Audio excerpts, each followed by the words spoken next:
Let's continue to hear more about how we can stay relationally healthy.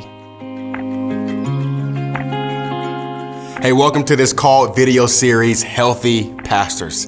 In these videos, I am going to be speaking on a topic of relational health in ministry. Hey, I just want to see you thrive. I want to see you win. The calling of God that's on your life, man, is so important. In fact, we need you. We need you to end this game. We need you to finish your race. We don't need you to give up. We don't need you to allow the enemy of your purpose and of your soul and of our kingdom to knock you down. And the only way that can happen for you to finish your race is for you to have quality relationships in your life. I was thinking about all the men of God or women of God who really face grave temptation or even failure in ministry. I'm thinking about the first humans on earth, Eve. How did the enemy get her? She was alone. I think about David, one of the great kings of the Old Testament. And when he had his falling with Bathsheba, how did the enemy get him? He was alone. I think about how when Jesus was alone in the desert, that's when the enemy comes. In fact, we don't see the enemy attacking Jesus like that ever again. It's because he was alone. We look at Judas when he betrayed Jesus for just 30 pieces of silver. He was alone. Because that's the tactic of the enemy of your purpose, is to get you alone. And so this is why we're living in an epidemic where there's ministers are lonely. They're alone. We've never seen this before, where ministers and leaders and Christian leaders, they are lonely. In fact, 76% of full-time ministers identify as not having a personal friend in their life. Why? Because the enemy's goal is to get you to do this by yourself. Because when you're by yourself, you're the perfect target for him to stop you fulfilling the purpose of God that's on your life. So I want to encourage you, don't do this alone. Ministry is hard by itself, but man, you could do it with people. In fact, I'll say it like this. I rather have a B+ in ministry, but have an A+ in relationships. You know, I know there's some people, I've met some leaders, and in my ministry experience, I've met lots of great men and women of God who's accomplished a lot of great things. And there's some that's accomplished great things, but they're lonely. I tell you right now, I don't want to be so focused on a calling and on building a ministry that I not have any quality relationships.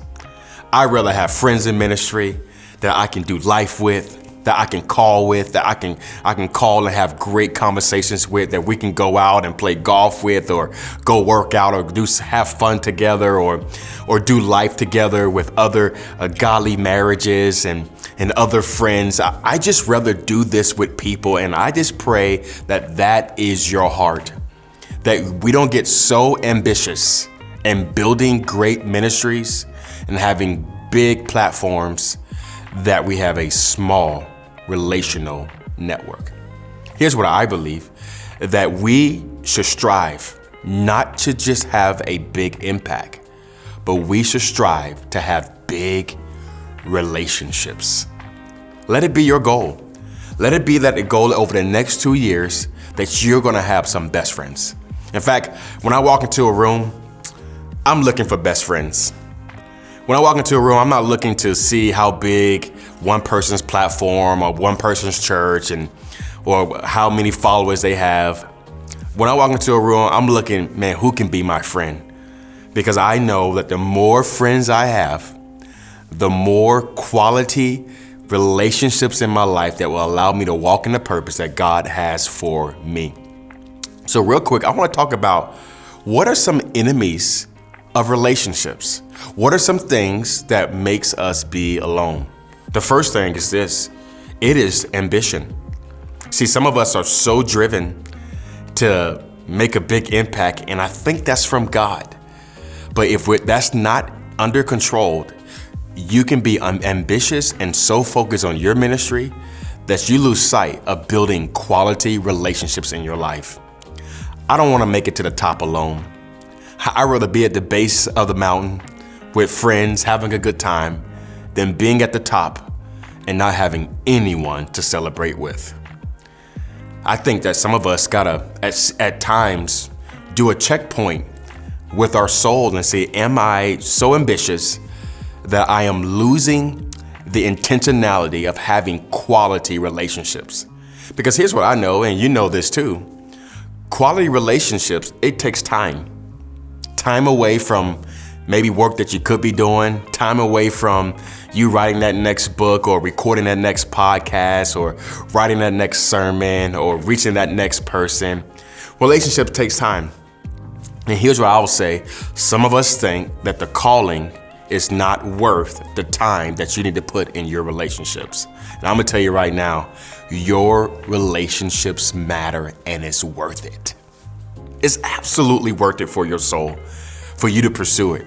And so I really believe that ambition is an enemy. Another enemy of great relationships is insecurity. It's you not believing or thinking that you're worthy to be in quality relationships. Maybe you have a hidden addiction, a hidden sin, or maybe there's something in your life that happened in your past, and you just feel like you're not worthy enough to be in a healthy and quality relationship. You go into a room and you don't see yourself as bigger, you see yourself as smaller. And it's the insecurity that's keeping you lonely and you taking the risk of being in healthy relationships. I want to speak this over your life right now. You are not your insecurities. Your insecurities are a lie from the devil, because the devil knows that if you would feel something about yourself the way that God feels about you, you will pursue healthy relationships that will lead to your purpose. And my last enemy of quality relationships in your life is not just insecurities, it's not just ambition, but also I think it's just a sense of pride. You don't think you need them. Sometimes there's times in our lives where we're like, I'm just good by myself. I'm gonna tell you right now, we are not good by ourselves. We have never seen any man or woman of God accomplish anything great by themselves. So let's just trust in God's word and in God's method that if we're going to fulfill the purpose of God over our lives, we need healthy relationships. Don't allow these enemies of insecurity, ambition, and pride to keep you from having healthy relationships. Hey, thanks for watching this video. I hope you were blessed. And I'd like to encourage you not just to stop here, and I hope you check out the other resources that are a part of this video series, Healthy Pastors. God bless.